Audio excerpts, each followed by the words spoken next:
Bisa ku lupa saat-saat indah bersamamu. Semua cerita mungkin kini hanya tinggal kenangan. Ku harus pergi meninggalkanmu di dalam sepiku. Bukan inginku untuk menyakiti perasaanmu. Maafkan aku.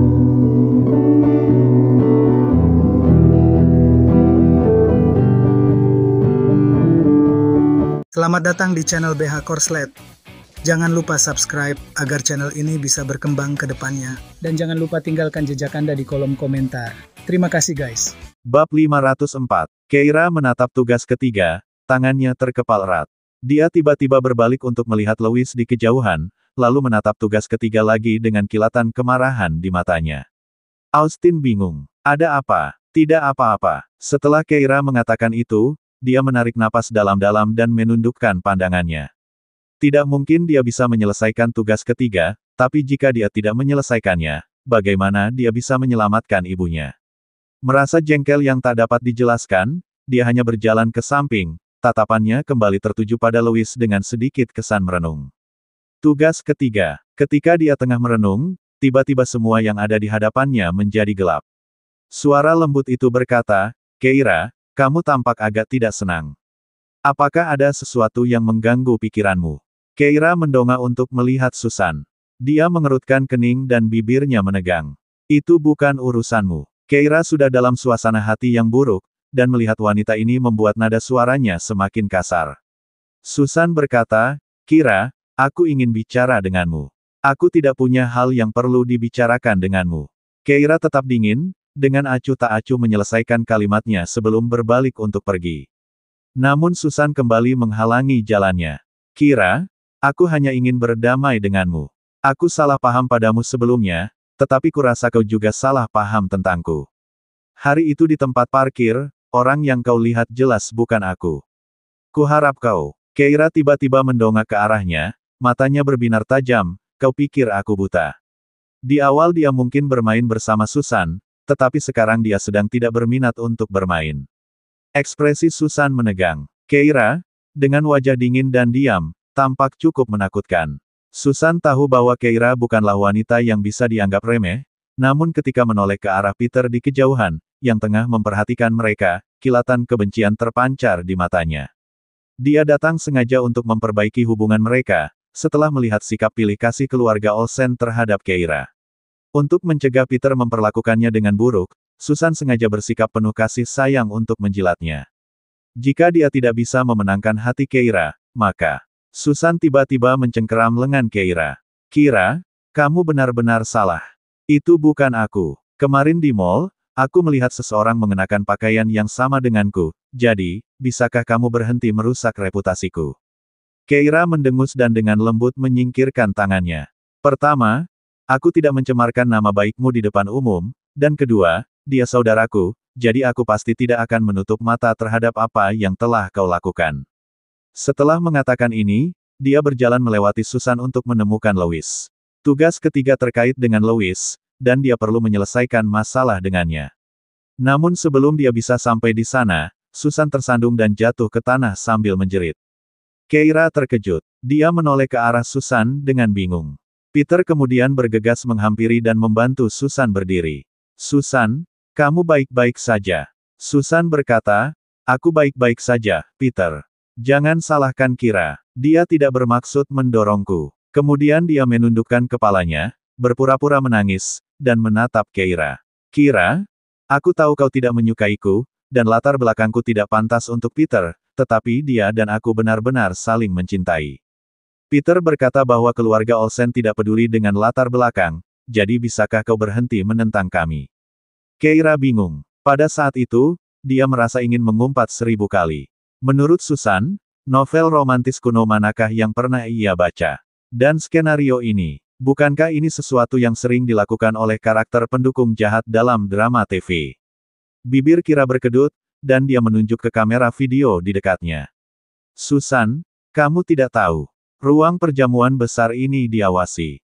Apakah kamu mencoba menjebakku karena mendorongmu? Mari kita tinjau rekaman pengawasannya, oke. Wajah Susan menegang. Dia langsung menatap Peter. Peter, aku tidak bermaksud begitu. Kira tidak mendorongku. Dia hanya mendorongku sedikit. Aku kehilangan keseimbanganku sendiri. Keira mengira Susan akhirnya bersedia mengatakan kebenaran. Namun, betapa terkejutnya dia, Peter mengerutkan kening padanya. Kira, bagaimana bisa kau memperlakukan Susan seperti itu? Keira tercengang. Peter mendesah. Aku tahu kau tidak menyukainya. Sejak pertama kali kau melihatnya, kau sudah punya prasangka buruk padanya, tapi... Pada titik ini, Peter tampak enggan mengatakan sesuatu yang terlalu kasar, jadi dia hanya menutup mulutnya. Kemudian dia membantu Susan berdiri. Lupakan saja untuk saat ini. Kita akan bicara saat kita kembali ke rumah. Tanpa melihat Keira, dia berkata pada Susan, Susan, ayo pergi. Oke, saat Susan berjalan pergi, dia berkata, Peter, Kira tidak mendorongku, jadi jangan marah karena ini, dan jangan menjauh dari Kira, ini semua salahku. Keira tidak tahu harus berkata apa. Apakah Peter seorang idiot? Apakah dia begitu saja mempercayai Susan?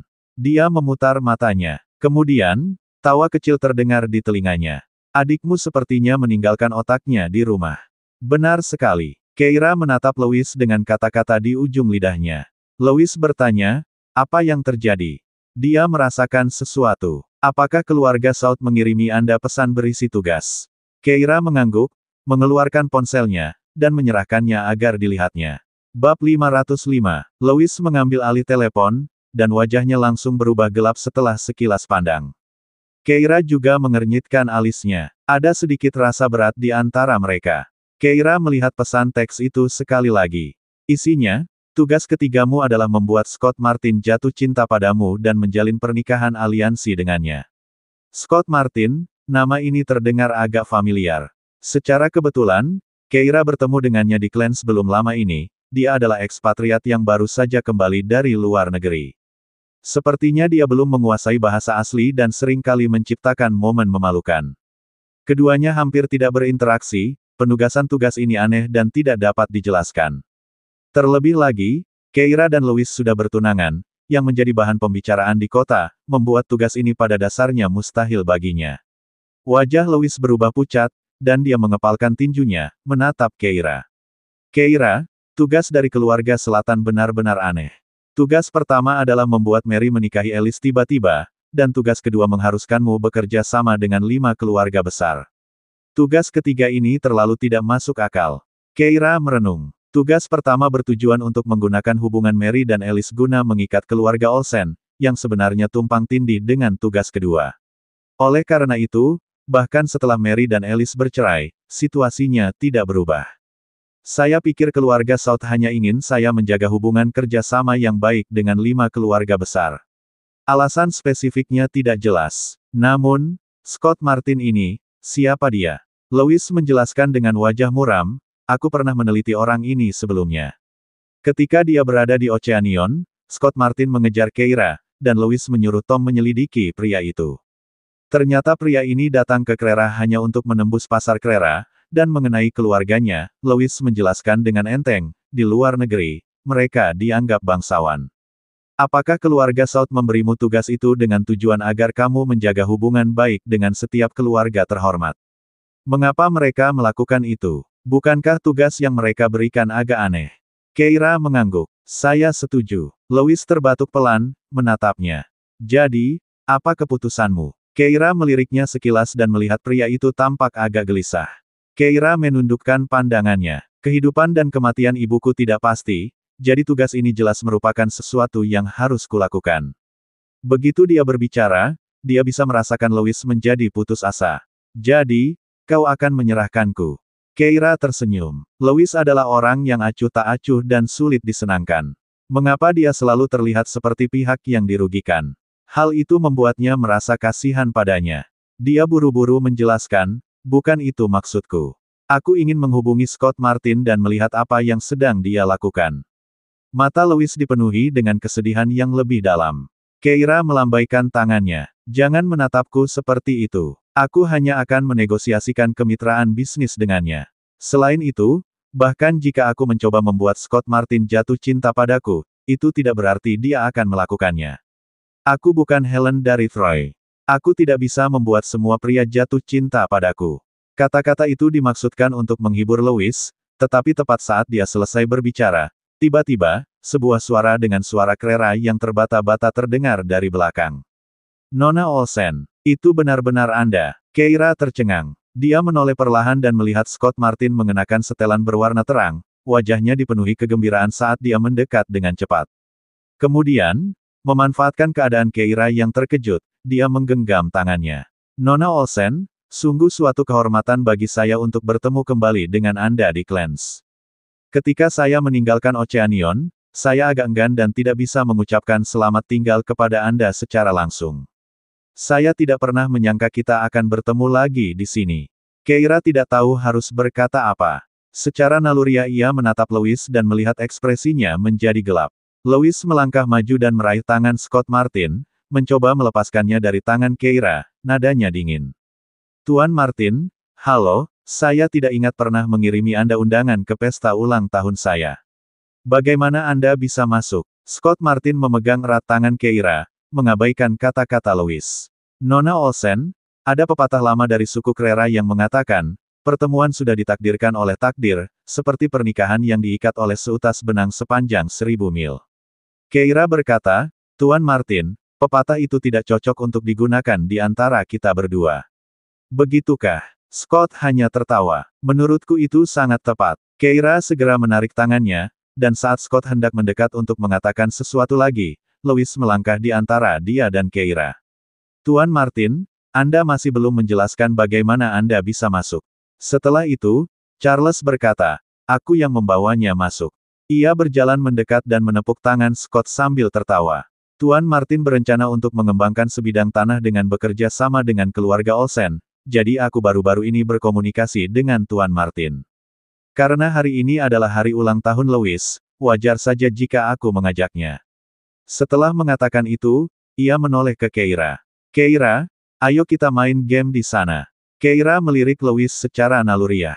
Mereka bergerak ke arah sofa di dekatnya, dan saat mereka bergabung, mereka melihat kerumunan anak muda berkumpul, bermain game. Mereka asyik bermain game tim keliling. Ada 5 orang per tim, dan mereka terlibat dalam pertandingan peringkat. Charles segera bergabung dalam permainan dengan Scott Martin di belakangnya. Keira mencondongkan tubuh ke samping, memperhatikan Scott dengan saksama. Louis menghampirinya, bergumam datar, pria ini jelas tidak naif. Dia pasti menyembunyikan beberapa rahasia. Kalau tidak, keluarga Saud tidak akan mengatur agar kau menikah dengannya. Dia bisa jadi salah satu penjahat dalam keluarga Saud. Keira terdiam. Ia terbatuk pelan. Pokoknya, mari kita buat dia senang dulu, baru kita lihat apa yang terjadi. Mendengar ini, mata Louis menjadi gelap. Setelah beberapa saat, dia berkata, kau benar. Aku akan meminta seseorang untuk terus menyelidiki keberadaannya. Baiklah. Keira lalu menyentuh dagunya. Bagaimana caranya agar disukai seseorang, berteman, lalu membuat mereka membantuku. Yang paling kurang dari dirinya sejak kecil adalah teman. Karena didikan yang diterimanya, ia tidak pandai berkomunikasi atau berteman. Beberapa teman yang dimilikinya adalah teman dekat Keira atau mereka yang berinisiatif untuk berteman dengannya. Mencari teman secara proaktif sekarang tampaknya agak sulit, bukan? Meskipun tampaknya Scott Martin cukup antusias dengannya. Saat Keira merenung, Louis terbatuk. Kamu bisa lebih memujinya. Keira dengan tulus meminta saran. Bagaimana aku harus memujinya? Louis mengangguk pelan. Kau lihat beberapa orang itu? Keira melihat 5 orang bermain game sambil mengumpat keras. James berkata, apa-apaan Doomfist itu? Kau tidak bisa bergerak dengan benar. Charles berkata, sial, Doomfist, apa yang kau lakukan? Kau bahkan bisa menembak dengan sniper. 2 saudara Olsen lainnya juga mengumpat dengan marah, dia tidak berguna. Serius, apa dia tahu cara bermain? Keira, yang belum pernah memainkan permainan ini dan tidak begitu mengerti cara kerjanya, melirik Louis, yang terbatuk pelan. Kamu bisa memuji cara dia dibesarkan.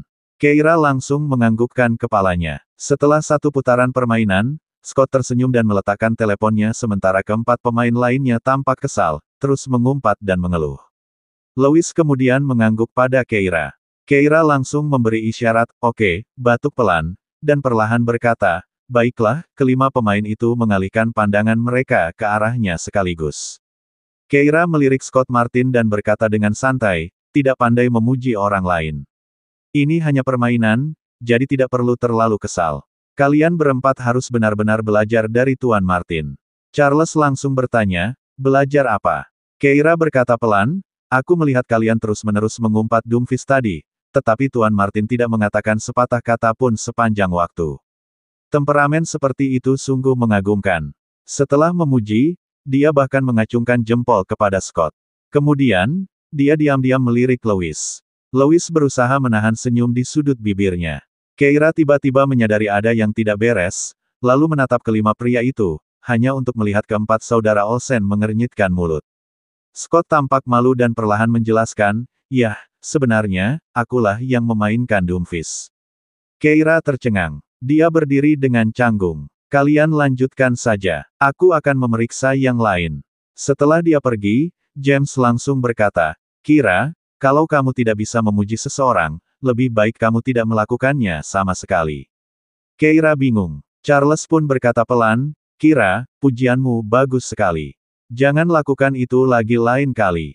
Keira melotot ke arah Lewis, hanya untuk melihatnya tertawa terbahak-bahak. Saat itulah dia benar-benar mengerti bahwa Lewis telah mempermainkannya. Dia melotot ke arah Lewis dan kemudian mencoba mendekati Scott Martin untuk mengucapkan beberapa patah kata, tetapi yang mengejutkannya, begitu dia mendekat, Scott dengan cepat berlari menjauh seolah-olah dia malu. Keira terkejut. Lewis mengangkat sebelah alisnya. Keira bertanya, kenapa dia lari? Dia malu menghadapimu setelah kehilangan muka di depan gadis yang disukainya. Keira tidak tahu harus berkata apa. Dia tidak bisa menahan diri untuk tidak mencubit Lewis. Dia telah melakukan perbuatan nakal, dan dia berakhir dalam kekacauan yang mengerikan. Perjamuan berakhir dengan cepat, dan sebagai tuan rumah, Lewis secara pribadi mengantar keluarga Olsen keluar. Keira ingin tetap tinggal untuk menanyakan tentang masalah keluarga selatan dari Nyonya Horton tua, jadi dia menemaninya. Perjamuan itu sukses, baik tuan rumah maupun tamu menikmati waktu mereka. Setelah tamu penting pergi, Keira dan Lewis pergi bersama ke kamar Nyonya Horton tua di lantai 2. Hari sudah larut, tetapi Nyonya Horton yang sudah tua belum tidur. Melihat mereka datang, dia mengundang mereka untuk duduk di sofa dan kemudian bertanya, apa yang ingin kalian ketahui? Keira langsung ke intinya. Nenek, tolong ceritakan pada kami tentang keluarga South. Apa sebenarnya cerita mereka? Mendengar ini, Nyonya Horton yang sudah tua tampak tenggelam dalam ingatannya. Ah, keluarga South. Mereka sebenarnya keluarga yang sangat misterius. Bab 506. Nyonya tua Horton menyelesaikan kalimatnya dan berhenti sejenak, menatap Keira. Keira mengangguk. Misterius adalah kata yang tepat. Begitu misteriusnya sehingga tak seorang pun dapat menemukan keluarga itu, seakan-akan mereka tidak ada di bumi. Dia menunggu dengan tenang sampai Nyonya Horton tua berbicara dan kemudian mendengar wanita itu berkata, sebenarnya, saya tidak tahu banyak tentang keluarga South. Meskipun saya berada di Oceanion ketika saya masih muda, saya mendengar tentang seorang Lady South yang datang ke Clans. Dia lembut dan bermartabat, sangat terpelajar dan santun. Dia mungkin sedikit lebih muda dari saya. Lady South sedikit lebih muda dari Mrs. Horton yang tua. Memikirkan usianya dan mengingat apa yang dikatakan ayah Rebecca tentang anggota keluarga yang lebih tua, Keira bertanya-tanya apakah Lady South bisa jadi adalah neneknya. Keira terus mendengarkan dengan penuh perhatian. Nyonya Horton tua berkata, saat itu, reputasi Lady South bahkan telah menyebar ke Oceanion. Karena penasaran, seperti banyak gadis lainnya, saya pergi ke Clans untuk menemuinya. Memang, Lady South sangat berpengetahuan dan berbakat seperti yang dikatakan rumor, hampir seperti putri kerajaan, seperti yang Anda ketahui, Krera adalah tempat yang istimewa. Keluarga-keluarga besar dan bergengsi ini tampak sangat berkuasa, tetapi sebenarnya mereka adalah orang-orang kaya baru. Saat itu, keluarga Horton baru saja terbentuk, dan kami, orang-orang tua, semuanya memiliki sedikit aura orang kaya baru. Namun, Lady South berbeda. Dia seperti, Nyonya tua Horton terdiam lagi, seolah tak yakin bagaimana menjelaskannya. Tiba-tiba dia berkata, kamu pasti pernah mendengar tentang keanggunan bangsawan kuno dalam sejarah, bukan? Keira dan Louis langsung mengangguk. Nyonya Horton tua tersenyum. Berbicara tentang dunia sastra dan temperamen keluarga-keluarga terpandang di dunia itu, para tuan dan nyonya muda semuanya terlahir dengan aura bangsawan, yang merupakan pesona yang tak terlukiskan. Itulah perasaan yang diberikan Lady South kepadaku. Ia anggun dan mulia, menyebut-nyebut uang di depannya tampak tidak sopan. Aku belum pernah melihat orang lain seperti dia sampai hari ini. Keira tercengang, tidak dapat membayangkan seperti apa rupa neneknya, seperti yang digambarkan oleh Nyonya Horton tua. Namun, ayah Rebecca tidak pernah melupakan temperamen wanita itu, pastilah memiliki daya tarik tersendiri. Saat Keira memikirkan hal ini, dia bertanya lagi, dari mana dia berasal? Nyonya Horton tua tersenyum, pertanyaan yang luar biasa. Lady South, tentu saja, berasal dari keluarga South. Saat itu, kami semua berspekulasi tentang keluarga macam apa yang bisa membesarkan putri yang begitu terhormat. Kami selalu berusaha mencari tahu latar belakangnya. Kami hanya tahu dia datang dari luar negeri, tetapi di mana tepatnya keluarganya berada, kami tidak tahu. Bahkan ada orang yang meragukan dia adalah wanita sejati dari keluarga terpandang, dan mereka mengikutinya, hanya untuk mengetahui bahwa cara hidup Lady South begitu khusus dan mewah sehingga berada di luar imajinasi kami. Keira bertanya, misalnya, Nyonya Horton tua terkekeh. Misalnya, hidangan paling biasa dalam makanan sehari-harinya yang disebut, Silver Sprout Stuffed with Meat. Tahukah kamu bagaimana cara pembuatannya? Sebagai seorang koki profesional, Keira tentu saja pernah mendengar tentang hidangan ini, yang merupakan hidangan kerajaan di istana. Dia mengangguk dan menjelaskan kepada Louis, cara membuatnya adalah dengan melubangi bagian tengah setiap kecambah kacang dan mengisinya dengan potongan ham, lalu menggorengnya dan mencampurnya hingga dingin. Louis berkata, itu membutuhkan setidaknya 100 kecambah kacang untuk sekali makan, bukan? Apakah setiap kecambah seperti itu? Apakah mungkin untuk membuatnya? Keira terbatuk pelan. Aku pernah mencobanya sekali saat aku bosan. Kecambahnya sangat rapuh dan mudah patah jika kamu menggunakan terlalu banyak tenaga, dan daging hamnya sangat lembut dan sulit untuk dimasukkan ke dalamnya, tetapi itu bukan hal yang mustahil, butuh waktu 6 jam, dan aku berhasil dengan 20 kecambah. Louis bertanya, berapa harga 20 kecambah? Keira berhenti sebentar, sesendok. Louis terdiam. Ia tak dapat menahan diri dan berkata, siapa yang mau makan hidangan seperti itu hanya demi itu? Nyonya Horton tua terkekeh. Kau lihat, bahkan di rumah tangga seperti rumah kita saat ini, tidak akan ada satu orang pun di dapur yang didedikasikan khusus untuk membuat hidangan ini. Namun, para koki Lady South membentuk sebuah tim. Ada sekitar 20 orang, yang memasak hanya untuk Lady South, dan membuat hidangan ini hanya pekerjaan satu orang. Hidangan dingin itu renyah, dan Lady South akan memakannya hampir setiap beberapa hari. Selain itu, hidangan ini hanyalah salah satu hidangan sehari-harinya. Ada juga sup yang disebut, sup naga terbang, yang menggunakan sejenis burung yang sekarang menjadi spesies yang dilindungi, jadi Anda tidak bisa memakannya lagi. Namun, dulu, karena dia menyukainya, keluarganya selalu membeli beberapa hewan buruan. Selain itu, karena Lady South menyukai potongan daging di lidah bebek, menunya menyertakan hidangan yang disebut, lidah bebek 100 rasa, setiap 2 hari, yang secara harfiah berarti lidah dari 100 bebek. Kau harus tahu semasa mudaku, cara hidup kami di Krera masih sangat sederhana. Siapa yang sanggup makan seperti itu? Keira tercengang. Bahkan ratu-ratu di istana kuno pun tidak semewah itu, kan? Tepat sekali, kata Nyonya Horton sambil tertawa. Jadi ketika kami mengetahui bahwa Lady South hidup seperti ini, kami akhirnya mengerti bagaimana perilakunya dididik. Mulut Keira berkedut. Nyonya Horton yang sudah tua kemudian melanjutkan. Kuncinya adalah, paparazi menemukan semua hal ini. Dia tidak pernah memamerkan kekayaan keluarganya di depan umum, seolah-olah semua kemewahan itu hanyalah bagian dari kehidupan sehari-harinya. Dia tidak pernah memandang rendah siapapun, karakter seperti itu adalah sesuatu yang belum pernah saya lihat. Mendengar ini, Keira mulai mengerti mengapa Nyonya Horton tua begitu terkesan. Dia bertanya, lalu apa yang terjadi? Dia lalu tiba-tiba berhenti. Apakah kamu pernah bertemu suaminya? Karena ia disebut sebagai Lady South dan ibunya disebut Jodie South, apakah itu berarti suami Lady South memiliki nama keluarga South? Mendengar pertanyaan ini, Nyonya Horton yang sudah tua tersenyum kecut dan menggelengkan kepalanya. Saya tidak tahu. Misterinya sebagian terletak pada hal ini, semua orang tahu dia adalah Lady South, dan mereka tahu putrinya bermarga South, tetapi tidak seorang pun pernah melihat suaminya atau bahkan tahu nama depannya. Selama dia tinggal di Krera, dia memberi tahu kami. Kemudian, suatu hari, terjadi kebakaran besar, dan begitu saja, Lady South menghilang bersama kobaran api di Clans. Mengenai putrinya, ibumu, dia juga menghilang. Baru-baru ini saya menyadari bahwa ibumu memang putri Lady South saat itu. Keira menarik napas dalam-dalam. Nyonya Horton tua tersenyum lagi. Dulu, kami semua penasaran tentang istri siapa yang bisa dibesarkan dengan sangat mewah.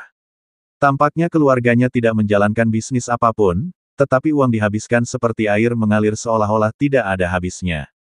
Nyonya Horton tua menatapnya. Sampai kemudian, kami mendengar sebuah legenda tentangnya. Legenda apa? Bab 507. Nyonya Horton yang sudah tua berkata, itu hanya spekulasi pribadi kami. Anda lihat, banyak orang mencari-cari di banyak arsip kuno Krera, berharap menemukan keluarga dengan nama keluarga South. Sayangnya, mereka tidak menemukan apa-apa. Baru kemudian seseorang menyatakan bahwa, sebenarnya, Nyonya South adalah anggota keluarga kerajaan dari negara Tonan. Dia tampaknya telah melakukan kesalahan di sana dan dibuang ke Krera. Keira terkejut. Diusir. Kata ini membuatnya terdengar seperti seorang pejabat kuno yang telah melakukan kesalahan dan diasingkan ke pos terpencil. Nyonya Horton yang sudah tua melanjutkan, dulu, negara Tonan berkembang dengan sangat pesat dan maju. Pada zaman saya, harus saya katakan, Krera agak terbelakang dan memiliki standar hidup yang buruk.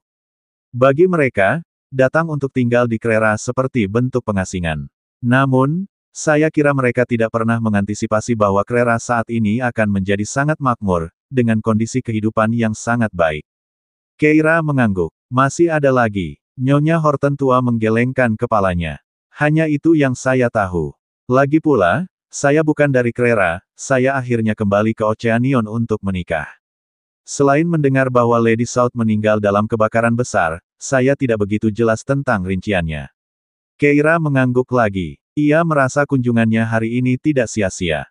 Paling tidak, ia mengklarifikasi satu hal, pengaruh keluarga South sangat besar, dan memang dibangun di atas fondasi keuangan yang kuat, kalau tidak, mereka tidak akan mampu mendukung orang seperti Lady South. Namun, diasingkan, apa sebenarnya maksudnya? Dia masih perlu menyelidiki lebih lanjut. Selain itu, jika Lady South telah diasingkan, mengapa dia membawa rombongan besar? Kehidupan mewah yang dia jalani menunjukkan dengan jelas bahwa keluarga South tidak mengabaikannya. Dan bagaimana dengan kebakaran besar yang melibatkan Lady South? Ditambah lagi, Jodie South juga tampaknya menyembunyikan identitasnya, telah berlindung di Oceanion selama lebih dari 20 tahun. Keluarga South ini tampaknya agak terlalu tangguh. Negara Tonan, petunjuk baru. Saat itu, Keira menyadari sesuatu. Ia segera menoleh ke arah Louis, dan sebelum ia sempat berbicara, Louis berkata dengan santai, Scott Martin berasal dari negara Tonan. Keira langsung teringat tugas ketiga yang diberikan kepadanya oleh keluarga South, membuat Scott Martin jatuh cinta padanya dan menikahinya. Ekspresinya berubah serius, dan dia berkata, kirim seseorang untuk memeriksa keluarga Scott Martin. Louis mengangguk. Tentu, aku akan meminta seseorang untuk menyelidikinya. Setelah mengucapkan selamat tinggal kepada Nyonya Tua Horton, Keira berjalan keluar sementara Louis menerima telepon, jadi Keira menunggunya di tempat parkir. Pada selingan singkat inilah Jake tiba-tiba muncul di hadapan Keira. Keira menatapnya, sedikit terkejut. Sambil menatapnya, Jake tiba-tiba berkata, tahukah kau bahwa bagi pamanku, kau hanyalah seorang pengganti? Keira bingung. Dia hampir memutar matanya. Ada apa dengan Jake? Tanpa menunggunya mengatakan sepatah kata pun, Jake mencibir. Aku tahu kau tidak akan percaya, tapi itu benar. Kau tahu seperti apa rupa mantan istrinya. Dia hampir mirip denganmu. Keira tidak tahu harus berkata apa. Apa yang salah dengan pria ini? Jake melanjutkan. Tidakkah kau merasa terganggu karena dia memanfaatkanmu? Keira mengangkat bahu. Terganggu oleh apa? Jake tercengang. Keira mendesah. Bagi seseorang sepertiku, yang sudah bercerai dan punya anak, aku senang ada yang tertarik padaku. Tuan Horton mungkin sudah menikah untuk kedua kalinya, tetapi setidaknya dia tidak punya anak. Dengan menikahinya, akulah yang diuntungkan.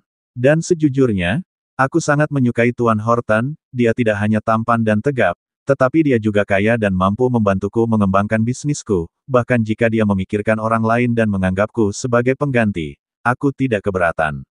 Jake terkejut. Ia menatap Keira, terkejut dan tampak bingung. Tepat saat itu, mereka mendengar suara tawa pelan. Keira dan Jake menoleh bersamaan, hanya untuk melihat Louis berdiri tidak jauh dari mereka, memperhatikan mereka. Wajah Jake langsung membeku, dan tanpa berkata apa-apa, ia berbalik dan pergi. Namun, Keira mengangkat sebelah alisnya. Louis masuk ke dalam mobil dan mengantar Keira pulang. Sepanjang perjalanan, senyum di bibir Louis tak pernah pudar. Keduanya segera kembali ke kediaman selatan.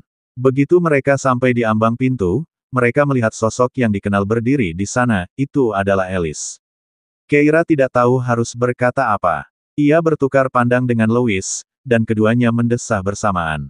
Jika Mary tidak memaafkannya, apakah dia tidak akan pernah pergi?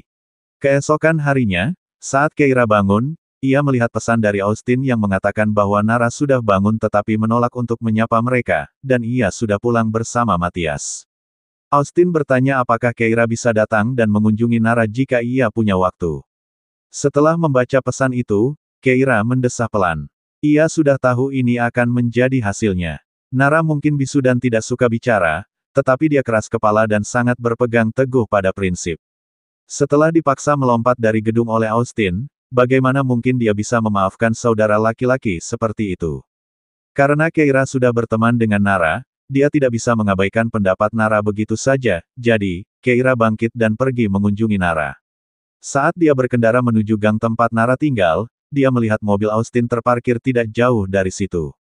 Dia sedang merokok dengan murung di dalam mobilnya. Begitu melihat Keira, dia langsung berkata, Nara tidak akan memaafkanku. Apa yang harus kulakukan? Keira berkata, aku tidak tahu. Apa yang Austin lakukan kepada Nara sebelumnya memang keterlaluan, dia benar-benar penjahat. Bagaimana mungkin Nara bisa memaafkannya hanya karena dia sudah menjadi saudaranya dan tidak lagi diganggu olehnya?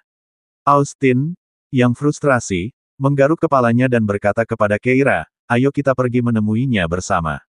Keira mengangguk. Keduanya berjalan menuju gang. Saat itu, Nara dan Matthias sedang saling membantu berjalan karena mereka baru saja pulang. Kaki Matthias belum pulih sepenuhnya, dan ia berjalan terlatih-tatih. Melihat kondisinya, Nara merasa semakin bersalah. Ia mengutuk kesalahan keluarga Yale. Jackson telah mematahkan kaki Matthias. Tetapi Jackson berani melakukan hal seperti itu karena ia mendapat dukungan dari Lady Yale dan Austin, bukan? Ekspresi Nara menjadi lebih dingin. Saat mereka sampai di pintu masuk, mereka melihat seorang pemuda seusia Nara sedang menunggu mereka. Saat mereka mendekat, pemuda itu langsung berlari menghampiri, Nara, ku dengar kau menyinggung keluarga Yale, sekarang kau bahkan tidak bisa mendapatkan pekerjaan dan terpaksa melompat dari gedung, hampir kehilangan nyawamu. Nara menatap pemuda di depannya dengan sedikit kelembutan di matanya. Dia segera mengeluarkan kertas dan pena dan menulis, aku baik-baik saja. Kamu tidak perlu khawatir. Matthias yang berdiri di sampingnya bertanya dengan suara pelan, siapa dia? Pacarmu. Kamu diam-diam menemukan pacar di kampus dan bahkan tidak memberi tahu kakakmu. Wajah Nara memerah. Pemuda itu memang pacarnya, Gary, namun keduanya cukup pendiam dan terkendali. Apalagi Nara memang bisu dan selalu merasa tidak pantas untuknya, oleh karena itu, mereka tidak pernah mempublikasikannya. Mendengar hal itu, Gary langsung mengangguk ke arah Matthias, lalu menoleh ke Nara. Nara, ini terlalu berbahaya. Kamu mengalami insiden besar, tetapi mengapa kamu tidak memberitahuku sebelumnya? Keluargaku mungkin tidak kaya, tetapi kami tetap dapat membantumu. Ibu dapat berbicara dengan Lady Yale. Bagaimana dengan ini? Aku akan meminta ibuku untuk berbicara atas namamu, dan kita pasti bisa melewati ini. Percayalah padaku. Bersambung guys.